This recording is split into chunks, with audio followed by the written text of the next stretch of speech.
Hello everyone, hope you all are doing well. So today we are going to do the next question of our agriculture optional answer writing practice.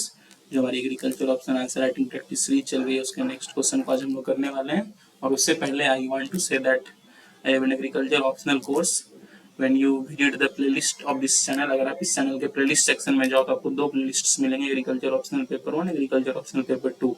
दोनों मिला के around 200 videos हैं। Around ज़्यादा लंबी लंबी videos नहीं है, सब 20-25-15 मिनट्स ऐसे वीडियोस हैं, हर एक टॉपिक का एक एक वीडियो है। वैसे करके मैंने जितने भी इंपॉर्टेंट कॉन्सेप्ट है सारे एग्रीकल्चर ऑप्शनल के इसमें कवर कर दिए हैं। और इस बार का अराउंड 70-75% हिट रेशियो था मेरे इस कोर्स से, उसके ऊपर ही मैंने एक वीडियो बनाया। आप देख सकते हो कहाँ कहाँ से कौन कौन से क्वेश्चन आए, विथ प्रूफ मैंने वीडियो बनाया। So this course can be helpful to you, so please do check. और इसके नोट्स भी अवेलेबल होने हो गए हैं, आप उसके लिए मुझे मेल कर सकते हैं agree optional for UPSC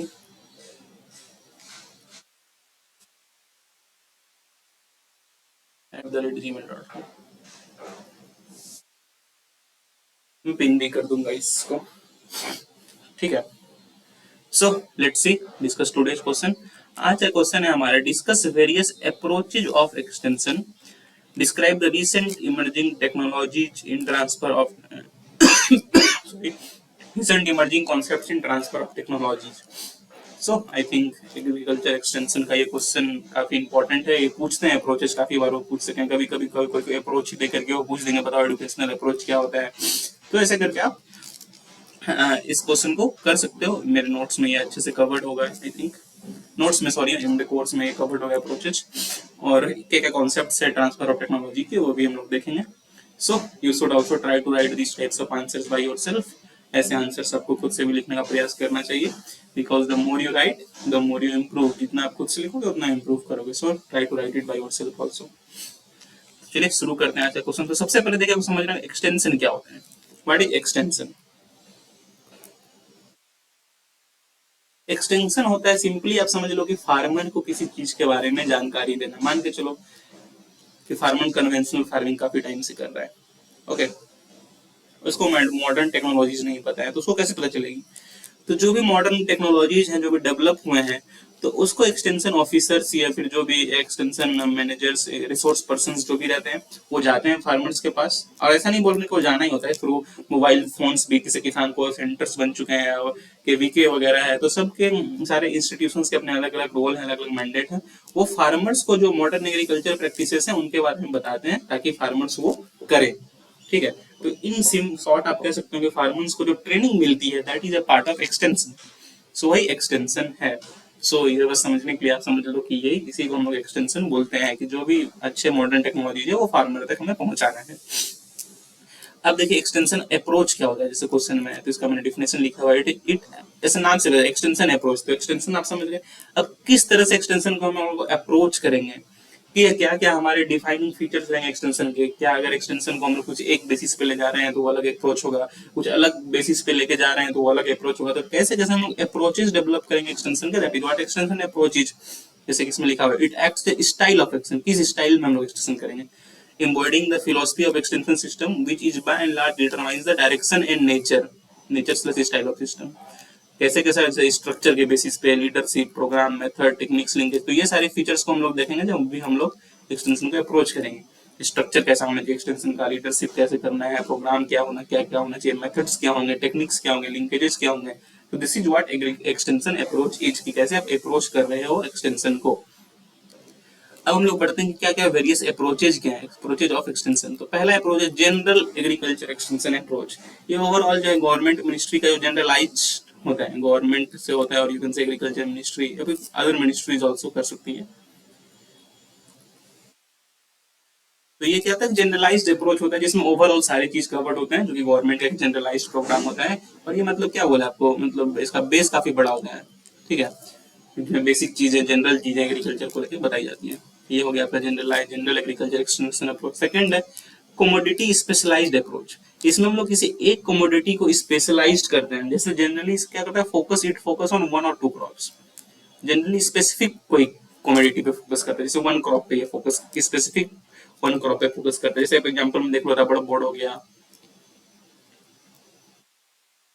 coffee board हो गया, टोबैको बोर्ड हो गया, ये सब क्या कर रहे हैं, एक ही आपके क्रॉप पे फोकस कर रहे हैं, तो this is commodity specialized approach.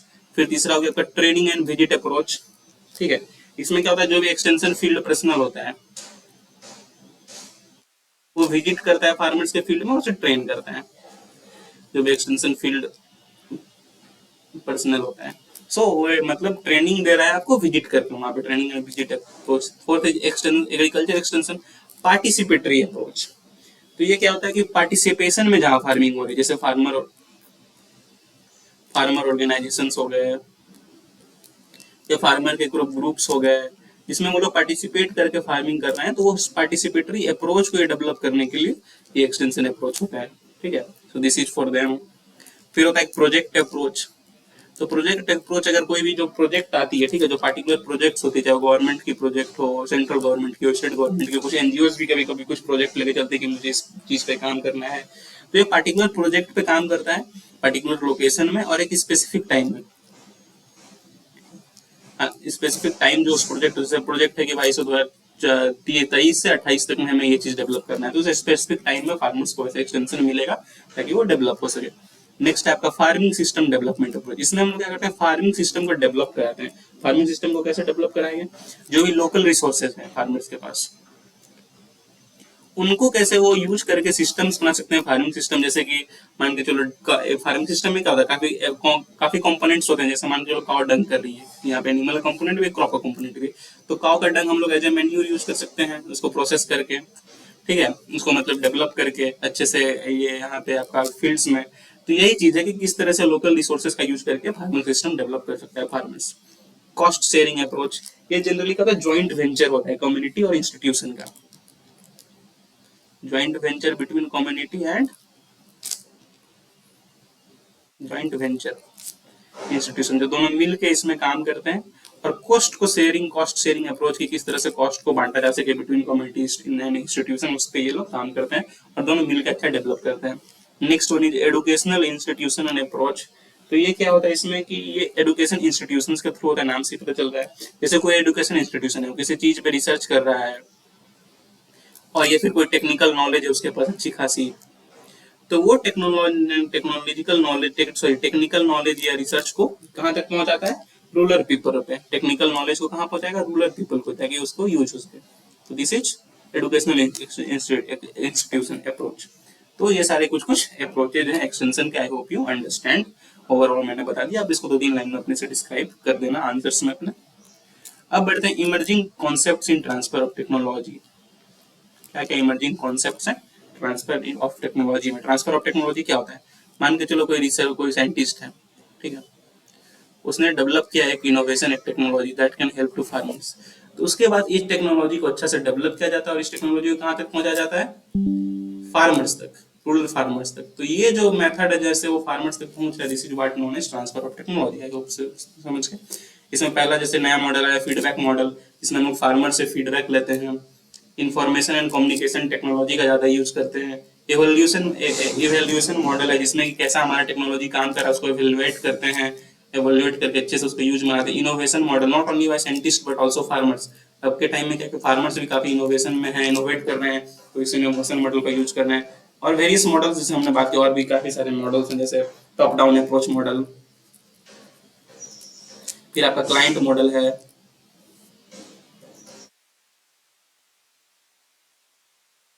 तो इन सारे मॉडल्स का यूज करके हम लोग ये अच्छे से ट्रांसफर ऑफ टेक्नोलॉजी कर रहे हैं। और ये सब कुछ रिसेंट ट्रेंड है, जैसे आईसीटी का यूज हो रहा है, एवोल्यूशन हो रहा है, फीडबैक ले रहे हैं, इनोवेशन फार्मर्स कर रहे हैं। तो ये सब कुछ इमर्जिंग कॉन्सेप्ट्स हैं। अब हम लोग देखिए कुछ देख लेते हैं जो भी रिसेंट गवर्नमेंट के भी जो प्लान्स हैं, कुछ गवर्नमेंट, क्या क्या गवर्नमेंट की स्ट्रेटेजीज है। जैसे कि मतलब एक एग्री स्टेक करके आया था, मतलब गवर्नमेंट की स्कीम्स हैं। फिर एक आपका यूनिफाइड फार्मर सर्विस प्लेटफॉर्म था, यूनिफाइड फार्मर सर्विस प्लेटफॉर्म करके एक स्कीम था। फिर आपका एक स्कीम था डिजिटल एग्री मिशन एक करके एक स्कीम था। फिर आपका एक स्कीम था सब मिशन फॉर एग्रीकल्चर मैकेनाइजेशन, सब मिशन फॉर एग्रीकल्चर मैकेनाइजेशन। तो ये सब कुछ स्कीम्स थे जिसके through government transfer of technology को इनहेंस कर रही है। So that is all for today. कुछ भी आपको पॉइंट्स लग रहा है कि इसमें ऐड होने चाहिए तो आप कमेंट करके बता दो कि कुछ सीम्स मैंने बता दिए हैं। So that is all for today. Please do like, please do share, please do subscribe. काफी मेहनत लगती है कैसे वीडियोस को रेगुलर बेसिस पे आप सबके लिए बनाने के लिए, और अगर आप लाइक से सब्सक्राइब करते हो तो काफी मोटिवेशन मिलता है हमें कि हम और भी ऐसे वीडियोज आप सबके लिए रेगुलरली बना पाए। So that is all for today. Have a nice day. Thank you.